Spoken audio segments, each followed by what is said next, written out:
YouTube, welcome back. Is my mic on? We are on. Welcome back to the channel. We've got Josh C Cooks coming at you here. Got my potatoes ready to go. I've got Princess as the audience here. Everyone say hello to Princess. Hello Princess. Princess is our one-eyed 15-year-old Westie, the cutest thing to ever walk the earth. But we're going to make wrapping chips, get in for worst lower session ever, and talk about injuries a little bit because I'm cooked. My left shoulder is done in like pretty badly, to be honest. I was doing my shoulder press the other day and it just felt like it popped out of position entirely, which is not ideal.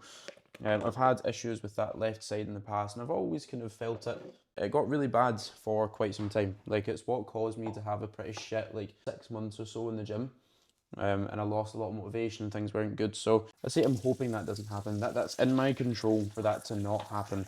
I'm hoping the audio isn't too bad here as I clean my potatoes.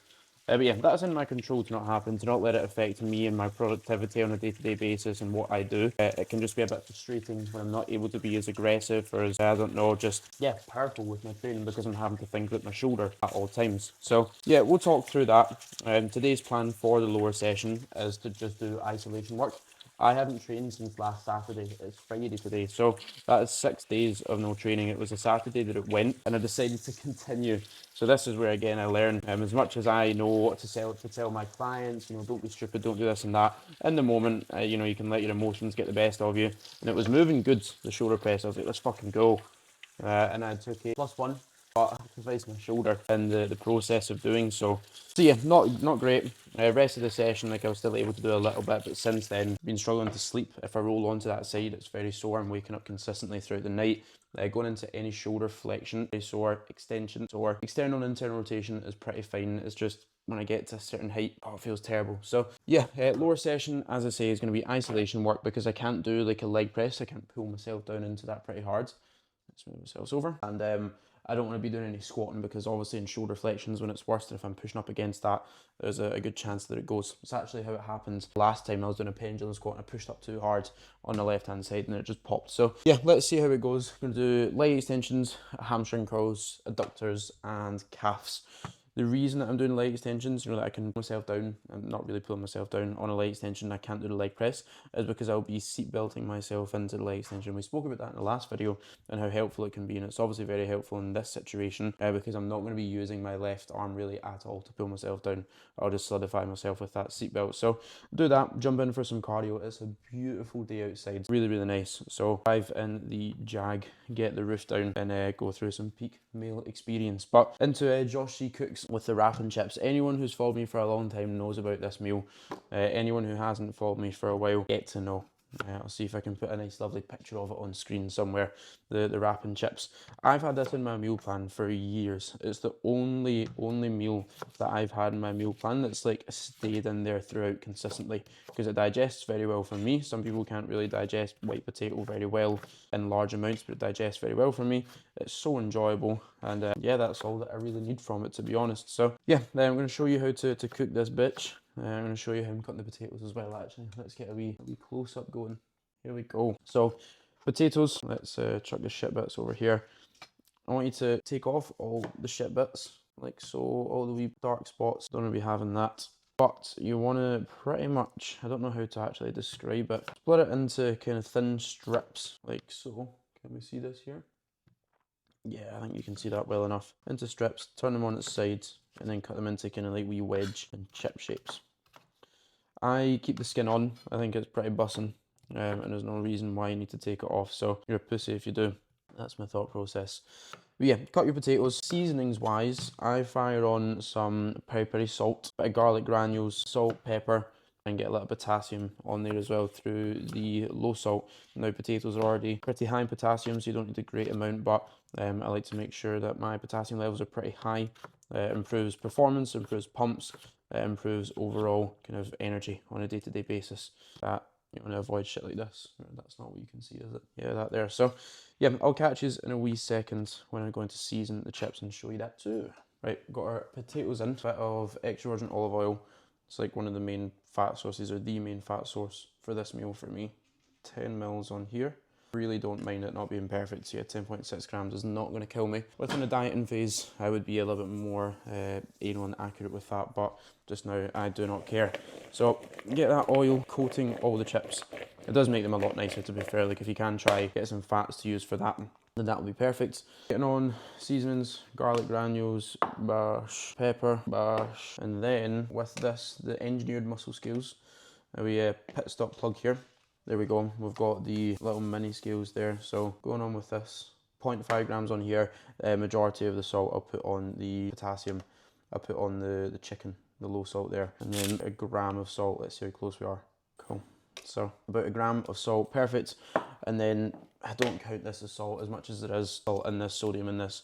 I'll just fire a little bit of perry salt on there too. So cool, chips seasoned. You shall need for this recipe an air fryer. Get your air fryer going. If you don't, I'm sure you can just use your fucking oven or something. Easy enough. Get some fry light in here. Bing bang bosh. In there and there. So I've got 450 grams of chips or potatoes here. I will put these on for 8 minutes, match them. So there we go, 8 minutes match, fire them on. While I do so, I'm gonna start making the chicken, get that all seasoned. Oh, the big goat, let me show you. There might not be any left. No, there's none left. My family made fajitas last night and they've used all of it, but it's the old El Paso sachet of seasoning. Unbelievable. I think it's the mild smoky barbecue one. I don't know, instead I'll just whack some Cajun stuff on it, that'll be fine. But yeah, let's get into the chicken. Right, chicken's done. First cycle for the potatoes is done. We've got some Cajun seasoning on the chicken.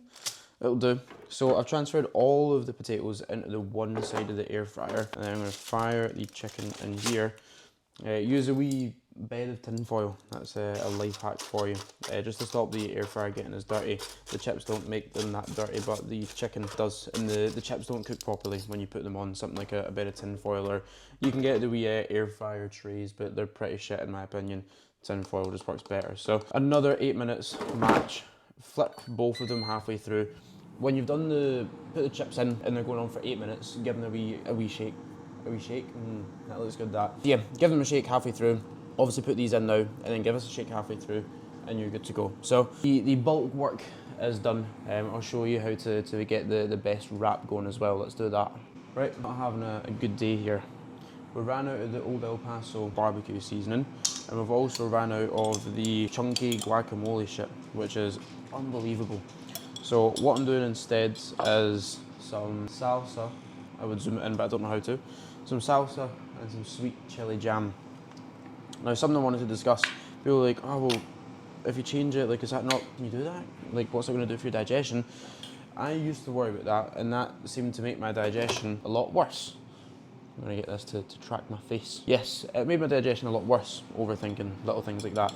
Now, yes, there is some things that you do want to avoid. Like, I wouldn't be swapping, I don't know, the salsa out with mayo, and then you're having like way more fats than you usually would. But if it's all low calorie shit, it's not the end of the world. You don't need to be worrying about that. Like, you can change little things like that. I like to think of nutrition similar to your training. Training, not everything is perfectly optimal all the time. You're gonna have a good barbell row in there where you have a bit of fun with it, and form maybe isn't absolutely perfect. It's the same with nutrition. You know, little things like different sauces and stuff like that, as long as you know that they're not super high in calories and there's like nothing harmful within them, then that's absolutely fine. Like, sometimes I'll have sweet chili jam in the salsa, sometimes I'll have salsa in the guacamole, sometimes I'll have the guacamole in the salsa.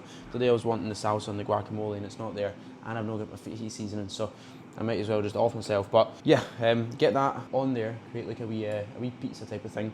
Put it in the microwave for 30 seconds and it like softens up the wrap. It allows you to wrap a lot better. It's just nicer. So yeah, these are starting to shape up now. They're like halfway in. Oh fuck it still. I'm sat here trying to show you these chips and it's still chasing my face. So let's get it back to normal. Shit. Can't be trusted with technology. I feel like I'm at unk right now. But yeah, chips starting to crispen up, which is lovely. And then got the chicken going as well. So I'll update you lot when I'm getting it all into the wrap and we can show you the final product. You know what, I want to drop some more nutrition knowledge to help people out there. Anyone that, again, maybe doesn't have a coach, anyone that's struggling with things like this.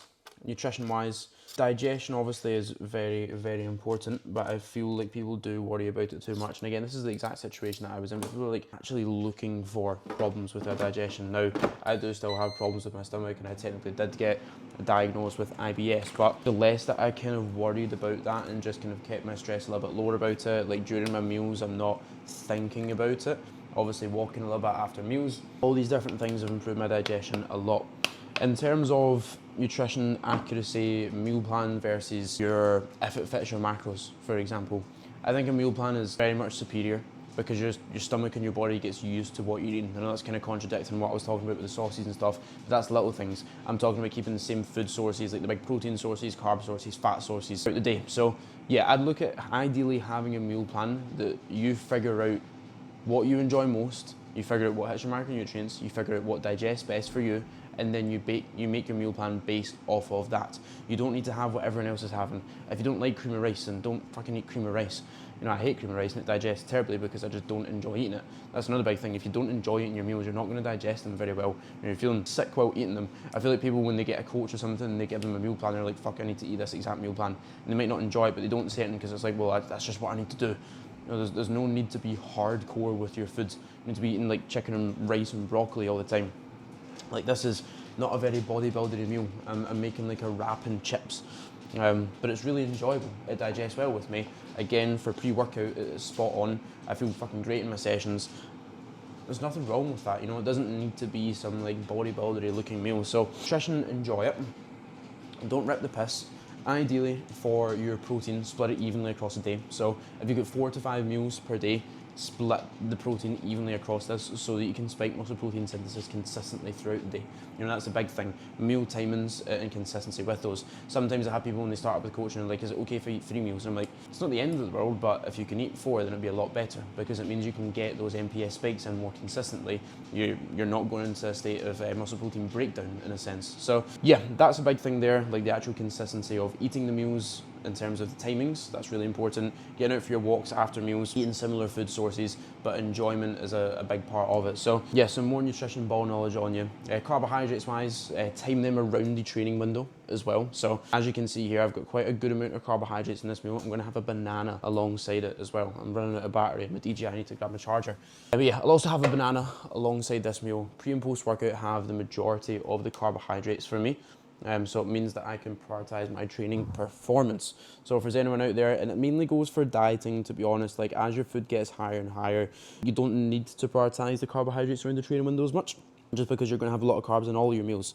But especially if you're dieting, like imagine you're on 300 grams of carbs. I would literally be looking to have like 125 to 150 pre-workout, 75 to 100 post-workout, and then the rest of them across the other meals. Yes, the other meals are smaller, maybe a little bit more hungry there. Cool, deal with it. You know, like you're prioritizing your training performance here. So that's another big one. I'm trying to think of any other like nutritional kind of value that I can give you, but I feel like that covers the basics pretty well. If anyone's got any questions on it, do let me know. But I think my wrap and chips will be finished now. So I'm gonna let this charge for a minute or two, get it all plated up and show you guys the finished product. First one out was the because we lost our slot, we didn't then have seen it. Number 1 all over it. What? Is it a more thing for your work? My missus might provide the bottle leaf. Seems like it, but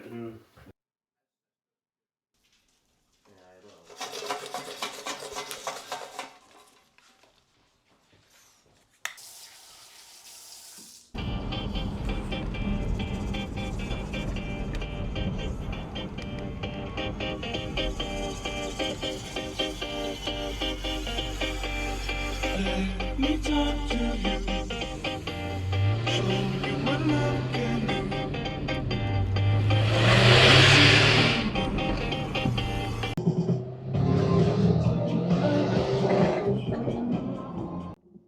It doesn't get much better. Sunglasses on, bit of house music. I don't know if that is house music or whatever you'd call it, but whatever it is. Roof down, peak, on the way to train some legs. Again, a very boring leg session, but I'm excited to actually get some blood moving. You know, it's been a while since I've been in the gym, so that's going to be good. I feel like the cortisol meter is at an all-time low right now. As soon as you put the sunglasses on a sunny day,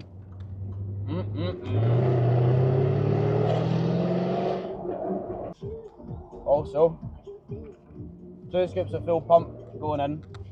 I'm going to try to get as much as I can from the very little amount that I'm doing, and to help me do so, full pump. You know, like it's going to help me get more blood into the legs. I'm hoping for a good quad pump because my quads are terrible when they've not, I mean, they're bad enough normally, but when they've not been trained, you know, like they literally deflate so quickly. Everyone's got that body part genetically that if you don't train for a week, it just goes to shit. And that's my quads. So, good bit of quads pumping going in. Let's go. Pump. The best thing in the gym is the pump. I feel like I'm coming.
Right, welcome back. Apologies for the lack of training clips. I done leg extension, seated hamstring curl, adductors, and calf raises. There's a few people in, I ended up chatting to, and then just didn't really get to record exercises. It was in awkward areas and stuff like that. But session done, got my 20 minutes of cardio done as well.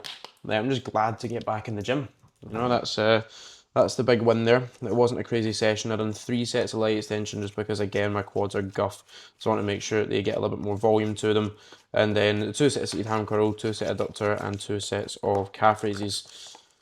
And yeah, that's about it to update with the session. I'm going to show you how to make the most bussin' cream of rice. Cream of rice. Ooh, we don't like cream of rice. Rice pudding is much, much better. Might as well show you a little bit more cooking. Injury wise, again, I'm just trying to keep my head screwed on. I said I'd give some injury advice. So last time that this happened, it set me out for yonks. But now focusing on what I can do, not what I can't do. That's what I always say to my clients. Like, right, you can't do a squatting pattern. Okay, like let's just change to 2 leg presses for the week. Like when it does get better, mine's obviously really intense right now, but there'll be certain movements that are just no-goes for me. I won't be able to do certain overhead presses. And that's fine. Like an overhead press, not being able to do that isn't going to kill me. But if there's certain movements, like an incline press, that doesn't feel good, there might be another incline press machine that does feel good, you know? So making sure that you play around with things and see where it's at, and then you can kind of go from there, but not getting yourself so down, because that's what I had done beforehand. I got myself so down about everything, and just ended up being miserable. I was like, this is rubbish, and then my training was rubbish as well. So yeah, like, just trying to keep yourself positive, keep your head screwed on is one of the biggest things here. That positive mindset makes a big old difference. I don't think I've got any raspberries. Oh, they're just hidden. They were hidden behind lightly spiced McCain wedges. I should just put that on instead. But no, I'm having a good mindset going into this one. We'll see what happens on Sunday. Like, I'm also not trying to like self-diagnose and like trying to figure out what's wrong with me and thinking, oh, what am I gonna do? What am I gonna do? Like, I'm just, you know, right now I'm chilling out because that's all that I can do. You know, there's no point in me trying to fucking diagnose it because I'm not the specialist. I'm going to wait till someone that knows what they're talking about looks at it. So I'm hoping that it's all good. Regarding everything else, I'm possibly going to add on a wee section to this video tomorrow. I'm going to look at a car. So that could be exciting. I don't know whether it's confirmed yet or not because we actually need to see it and see if we're happy with everything. But I know the person that's selling it. I get on with him well. I know that he looks after his cars really well. It's not to replace the Jaguar, thankfully. You'll see that I love the Jaguar. You know, how much I post it and stuff. It's the thing, like, I'm very passionate about my car and I want to kind of share that, and it would motivate me to see someone driving a cool car and in a similar industry to me when I used to watch like a lot of YouTube. I don't watch much YouTube anymore, but yeah, I want to show you guys fucking some cool shit with cars as well, because some people won't cars and it's like, hell yeah, when you see shit like that. So yeah, it's to replace the Passat instead of the Jaguar. I'll take you along with me. If I say if you never see this, you'll never see it if you never see it, but if you're seeing this and I'm most likely purchasing it, I'm not entirely sure. I might just show you it for the fun of it. But yeah, gonna go see that tomorrow. Sadly, no upper sessions because my shoulder's too cooked. And yeah, that's that. Now, wee rice pudding update after I've been yapping for a while. I've got already, just need to put my raspberries on as well. So dark chocolate on there. I'm trying to do what Matt does. Shout out Matthew Chapman, Butcher Natural Physique. He gets his dark chocolate and like lets it melt and kind of spreads it along the top of it, like this. So yeah, like that. Kind of spread it all over it. Get my raspberries on it now as well, and a little bit of honey. That'll be me good to go. For rice pudding, I have 100 grams in here and then 40 grams of whey. I usually have just over like 1 times the amount of water relative to the dry weight ingredients. So 140 grams, I usually have 170 grams, 175 mils, sorry, of water. If I only put boiling in, it cooks it too fast. So I put like 150, 125, 150 mil of boiling water and then like 25 to 50 mil of cold water to make sure that it doesn't just like incinerate it and then the texture goes a little bit off. So got my rice pudding here. I'll possibly see you tomorrow. And yeah, that's it.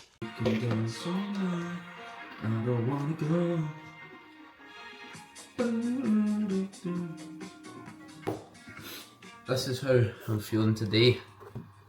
Bit I don't know what you'd call it, house music. I think I said that in the last bit. Bit of that on. The sun's shining. I've got the Rise and Shine with creatine in it. Bussin'. It's the blackberry and cherry one. And then some glutathione max. I can feel my throat going a little bit, which isn't good. So I've been doubling up on this motherfucker. Yesterday and today I will have twice the amount. Not on the one serving, just one in the morning and one in the evening. So glutathione max. Anyone out there who gets ill often, glutathione max, get it. I legit used to get ill like every month or 2 months, like really bad. I've always had it since I was a little kid. Barely get ill, and saying that I can feel my throat going a little bit. So I'm hoping that it's nothing major. I've just taken my general health supplements as well. Multivitamins and minerals. Vitamin C, I take 2 grams of this, 2 servings, 2,000 milligrams, along with the glutathione max. D3 plus K2, and Omega Pharma Pro, 6 of these, and then 4 caps there, so 10 capsules. Right, I used to be really fucking shit at taking pills, but all good now. I'm feeling good. I've got 2 setups to do, so I'll get them bashed out, and then we are heading over to Baileystown or something it's called. I don't entirely know. It's just went everywhere. I didn't realise the bottom of this was still in the water. So yeah, about an hour or so until we go and see this possible new car. Right, we've arrived, and my new car is, drumroll please, a 2017 Audi A7 Black Edition. It will be. So for anyone who's followed me for a while, you know that I had a S7 of this generation. So that was the twin turbo 4-litre V8, which I loved. But the Jaguar came up and I was like, I can't pass up on that. It's one of my favourite cars. So got the Jaguar and I missed the S7. I've been looking for a daily driver. I've got my Passat, right? Let's go show you the Passat because she deserves some recognition and some love. I've got this just now, and I've had it since September 2025. I got it on my birthday actually, and it's been brilliant. A 2008 Passat CC. Not had a single issue the whole time I've had it. I had a bill from Prestige to the Jaguar place to sort the injectors and get some other work done. It was £5 grand. This cost me £2.5 grand. I could have bought 2 of these just to keep the Jaguar running, which is crazy. So the Passat has been incredible. But if we look inside, it's a 2008 car. You know, it's a little bit older. Does me well. The headlining is absolutely cooked. You can see there my dad tried to glue it all together. It now just looks like someone spunked all over it, which is great. But yeah, the Passat, we'll be getting the headlining sorted. We shall be selling it. If anybody wants a Passat, give me a shout. But I decided I want to treat myself. I want to get myself something a little more luxurious. And I really miss my S7. I had looked around at different options. I had looked around at 335Ds, some bigger 5 Series, some other Audis, some Mercedes. You know, it depends what I was looking for, what price range. I was starting to get a bit stupid as well. I was like, will I be able to get like a wee Golf R or something still fun but dailyable? I was like, nah, I need to keep it diesel because before I know it, I'd be downpiping, tuning everything else if it was petrol. So yeah, diesel, you know, they don't sound amazing, but this is actually the best sounding diesel that you can get pretty much in my opinion. So if I do decide to be a bit stupid with it and change that, you know, the DPF delete and then tune it, it does sound really good. But even stock, 270 horsepower, 520 newton meters of torque, something like that. Stage 1 tune, 330 horsepower and 700 plus newton meters of torque. So it's pretty cool. I just, again, really like the look of them. A big boat. It's the black edition, so it does have the 21-inch alloys. It's got your black wing mirrors. It's got the S-line suspension, so it's 15 or 20 mils lower. And as we can see here, just a little bit newer inside. A nice flat bottom steering wheel. Got the Apple CarPlay in here. It just looks, feels, and it's a bit more kind of luxurious. So I do a good amount of miles driving down to England, going to Finn's gym and then training at JP's. So it's just something to do the daily miles. And so a cool fleet building up just now. We've got the Jaguar and then the Audi. Yin and yang, the black and white. So yeah, let me know what you guys think. Let me know if you like it. And that's us.